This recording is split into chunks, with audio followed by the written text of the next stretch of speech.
Every morning at precisely 6:45 a.m., Walter Hayes stood by the tall glass doors of the Harrington Grand Hotel.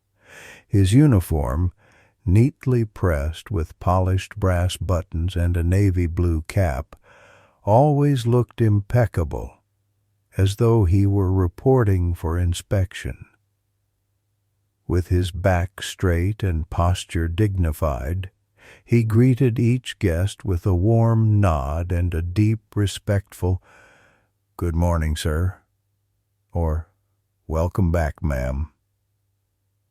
To most guests, he was simply Walt, the quiet doorman who opened doors with a steady hand and a humble smile. He never spoke unless spoken to, and even then kept his answers brief but polite. Children sometimes waved at him. He'd tip his hat in return. Businessmen brushed past without a glance. Young couples barely noticed him. But Walt didn't seem to mind. He showed up every day, rain or shine, and did his job without complaint. At 74, Walter moved a bit slower than the younger bellhops, but there was a quiet elegance in his movements. He never rushed. His hands, though lined with age, were steady. His eyes, pale blue and deep-set beneath silver eyebrows, held a depth that few paused to notice. He had worked at the hotel for nearly 10 years, yet no one really knew much about him. Some assumed he had retired from some ordinary job and taken this as a part-time position to stay busy. Others thought he was just a lonely man looking for purpose in his twilight years. But no one asked. The front desk staff liked him well enough. "He's polite, dependable, doesn't cause any trouble," they'd say. "Bit of a mystery, though." The younger employees often joked about how he never shared stories like the rest of them. "Old Walt just stares off sometimes," one of them whispered once, "like he's remembering something big." Still, in a world where people came and went without saying thank you, Walter remained the same, always on time, always in place, always unnoticed. But that was about to change. One ordinary Thursday morning, as guests poured into the hotel for a veterans' charity gala, a familiar face from a very different time would walk through those glass doors, and everything would be different by the end of the day. The Harrington Grand was buzzing with activity that Thursday morning. Bellboys darted between elevators, housekeeping rushed to freshen rooms, and the ballroom was being transformed into a venue for the hotel's annual Salute to Service Veterans Charity Gala. It was the kind of event that drew attention: retired officers, local officials, and decorated heroes from wars long past. Walter Hayes, as always, stood by the entrance in his usual place. If he noticed the bustle, he didn't show it. He nodded to arriving guests, held open doors, and quietly went about his duties. But behind the scenes, the staff whispered. They wondered if this kind of event stirred anything in the old doorman. After all, most people assumed he had no military past. He never wore any pins, no medals, not even a flag pin on his lapel. That assumption was about to be shattered. Just before noon, a black car pulled up to the hotel entrance. Out stepped General Marcus Ellison, retired, now silver-haired, but still commanding in presence. A legend in his own right, he had led troops in Iraq and later served as a Pentagon advisor. Guests rushed to greet him, but he moved with purpose, straight to the door, where Walter stood silently with his usual nod. The moment their eyes met, time seemed to stop. "Colonel Hayes?" General Ellison's voice cracked with disbelief. Walter froze. "You're Colonel Walter Hayes?" the general asked again, this time more quietly. There was a beat of silence. Then Walter gave a subtle nod. "Yes, sir." Gasps rippled through the nearby guests and hotel staff. Several turned to look, unsure if they'd heard correctly. General Ellison stepped back, then did something no one expected. He stood at attention and saluted. "Ladies and gentlemen," the general said, loud enough for all nearby to hear. "This man led the 3rd Battalion of the 7th Marines through one of the most brutal campaigns in modern history. He saved my life. He commanded with honor, and we all owe him more than we'll ever be able to repay." Walter said nothing.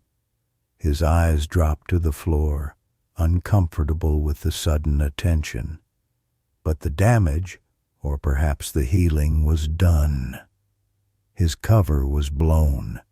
Within minutes, word spread through the entire lobby. The quiet Doorman wasn't just a veteran. He was a colonel, a battlefield leader, a decorated hero who had once led hundreds of men under fire. The staff looked at him differently.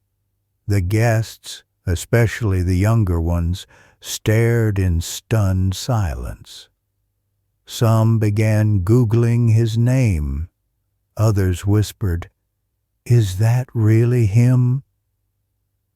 A few veterans in attendance quietly approached and shook his hand. Walter tried to retreat into his routine. He stepped back to his usual position, held open the door for the next guest, and nodded. But now people paused. They greeted him by name. They looked him in the eye. And for the first time in years, Walter Hayes, Colonel Hayes, was seen. The next day, everything felt different. Walter Hayes returned to his post as usual, pressed uniform, polished shoes, and that quiet poise that had become his signature. But now, the staff no longer passed him with casual nods. They paused. They smiled. Some even said, "Good morning, Colonel," with a half-joking salute. Walter chuckled softly at first. "Walt is fine," he would reply. But there was no hiding anymore. The truth was out, and with it, decades of silence began to unravel. Later that afternoon, a bellhop named Reggie, barely 22 and always full of questions, found the courage to ask, "Mr. Hayes, sir." Were you really a battalion commander? Walter hesitated, then gave a slow nod. 3rd Battalion, 7th Marines, Gulf War, a few tours before and after. That one sentence opened the floodgates.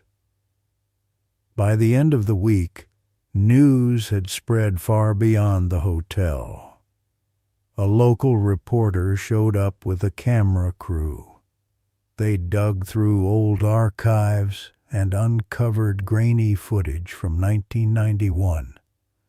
A younger Walter, voice firm, standing among troops with sand swirling around him in the Kuwaiti desert. The footage showed him leading evacuations under fire, coordinating tactical movements by radio, dragging an injured corporal to safety with a shattered leg. He'd been awarded the Bronze Star, the Legion of Merit, and had once been considered for a promotion to brigadier general before resigning from the Corps. No one ever found out why he left. Not until now.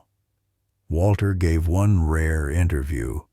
He sat stiffly in the lobby of the hotel, hands clasped, eyes steady behind his glasses. His voice was calm, even when recounting the chaos of war. But when the reporter asked why he never told anyone who he was, his gaze drifted. "Because titles fade," he said simply, "and medals don't make you a better man.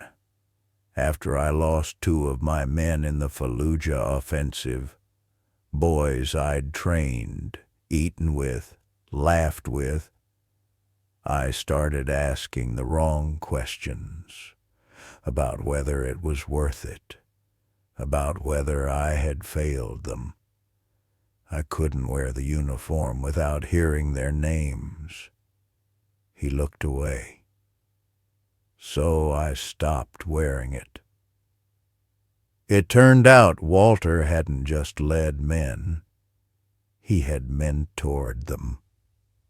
One of his lieutenants, now a congressman, released a public statement.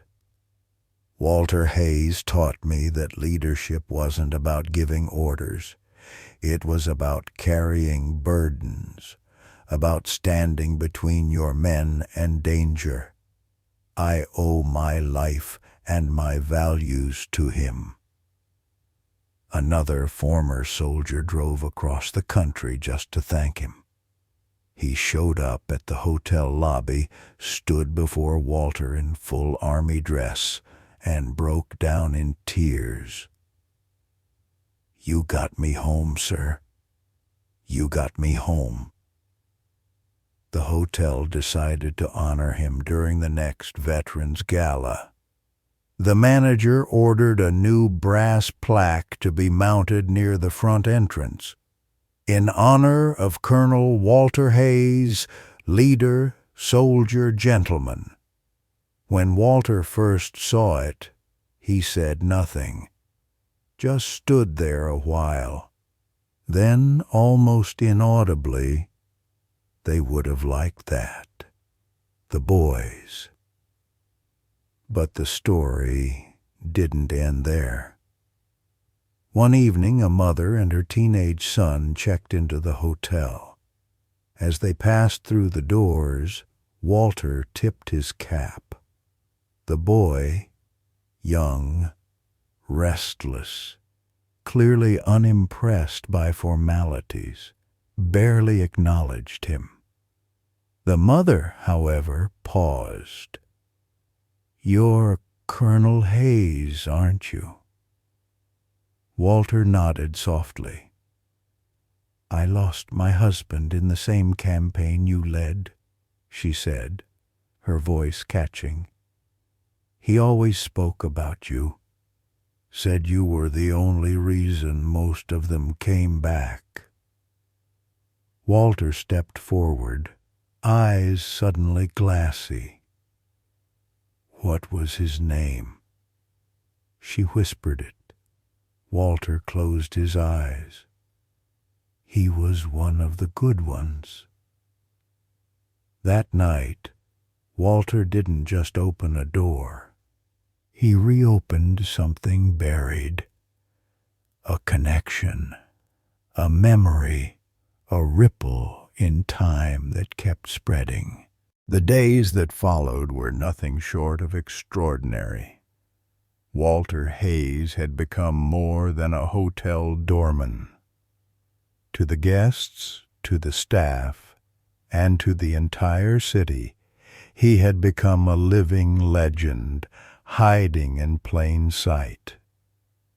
Yet, despite all the attention, Walter remained the same man, punctual, humble, quiet.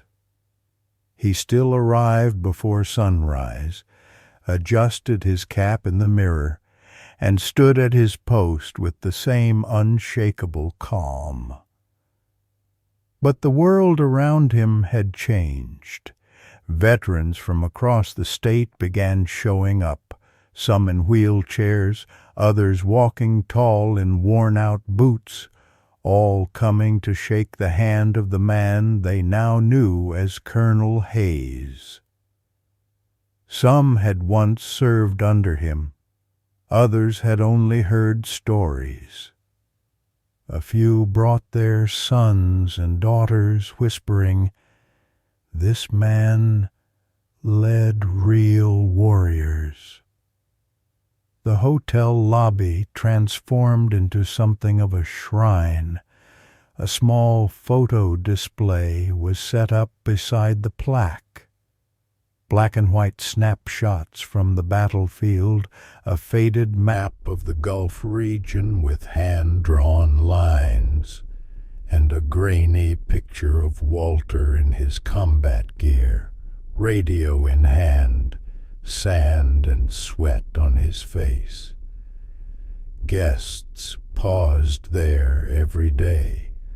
Some left flowers, others left handwritten notes. One child left a crayon drawing with the words, "Thank you for being brave." The staff, too, had changed. The young bellhop Reggie no longer joked about old Walt. He began arriving early, helping Walter carry bags, even asking for life advice during slow hours. "What's the most important thing you ever learned out there?" he once asked. Walter smiled. To never walk past someone without seeing them. Not just looking, seeing. It was a message the entire hotel seemed to take to heart. Then, during a particularly busy weekend, something unexpected happened. A group of rowdy businessmen, loud and dismissive, barged into the lobby. One of them, drunk and entitled, made a crude comment about Walter's age and job. "Must be tough getting stuck holding doors when your glory days are over, huh?" The room fell silent. Before Walter could respond, the elevator doors opened, and out stepped General Ellison, once again in uniform, attending a conference upstairs. He heard the remark.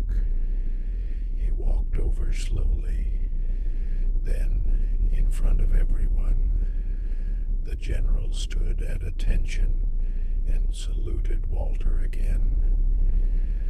"That man," he said firmly, turning to the businessman, "didn't just live his glory days. He earned them. You walk through doors. He's led men through fire. Show some respect." The businessman backed away, suddenly small. Walter said nothing, but in his eyes there was the faintest trace of gratitude. That moment made headlines again. Soon after, the hotel announced it would host a new veterans mentorship program in Walter's honor, inviting young veterans transitioning to civilian life to shadow senior staff, find purpose, and reconnect with community. Walter would be the program's first mentor. He didn't want speeches, he didn't want praise, but he agreed because deep down he knew his service wasn't over. He might have traded the battlefield for a marble-floored lobby, but the mission remained: protect, guide, lead, even if that just meant holding a door open for someone who needed to feel seen. Winter arrived softly in the city, blanketing the Harrington Grand in a light dusting of snow. The revolving doors creaked a little more in the cold. Holiday lights twinkled above the entrance, and Walter Hayes, still in his pressed uniform, still with that calm smile, stood in his usual place, one hand behind his back, the other ready to tip his cap. He had become more than a symbol. Guests now lingered to greet him, even when they were in a rush. Children asked for stories. Young men on business trips thanked him for his service. And every morning, without fail, Reggie stood beside him, learning the quiet art of presence, dignity, and grace. But as the year came to a close, so too did Walter's time at the door. On Christmas Eve, without fuss, Walter submitted his resignation. No ceremony, no announcement, just a short note, typed on a hotel notepad. "It's time I head home. Thank you for seeing me." He left it at the front desk, then quietly walked out into the falling snow. What he didn't expect was what came next. The following day, the lobby was filled. Staff in neat rows, veterans in uniform, even guests who had extended their stay just to be there. At the center of it all, a single chair with his uniform cap resting on it, and beside it, the brass plaque that now gleamed with fresh polish. Reggie read the letter aloud. General Ellison, once again in attendance, stepped forward. "Colonel Hayes taught us something the military never trained for: humility in greatness. He didn't ask for thanks, but we owe him everything." Then, one by one, people lined up to walk past the chair and touch the cap, like a sacred gesture of respect. Some whispered prayers, others just stood silently. A few saluted.